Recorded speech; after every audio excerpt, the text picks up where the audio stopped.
மின்னணு வாக்குப்பதிவு இயந்திரத்தில் நவீன மாற்றம். இந்திய தேர்தல் கமிஷன் மின்னணு வாக்குப்பதிவு இயந்திரத்தில் நவீன மாற்றத்தை செய்துள்ளது. ஏற்கனவே மின்னணு வாக்குப்பதிவு இயந்திரத்தில் எளிதில் வாக்குப்பதிவு, எளிதில் வாக்கும் எண்ணும் முறை, மேலும் வாக்களித்தவர் யாருக்கு வாக்களித்தார் என அறிய விவிபேட் கருவி, இப்படி பல்வேறு வசதிகளை செய்துள்ளது.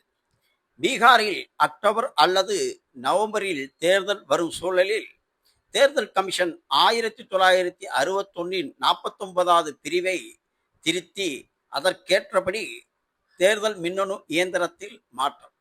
இளஞ்சிவப்பு நிறத்தில் இனி பேப்பர் ஒட்டப்படும். இது 70 GSM தடிமனுள்ள பேப்பராக இருக்கும். வேட்பாளர் புகைப்படம் எளிதில் காணும் வகையில் கலரில் இருக்கும். அது அளவில் 4/3 பங்கு வேட்பாளர் முகம் தெரியும். அதேபோல் எழுத்துக்கள் எல்லாம் பெரிய பெரிய எழுத்துக்களாக இருக்கும் என்றும், இந்த நவீன மாற்றம் வருகின்ற பீகார் தேர்தலில் செயல்படுத்தப்படும் என தேர்தல் ஆணையம் அறிவித்துள்ளது.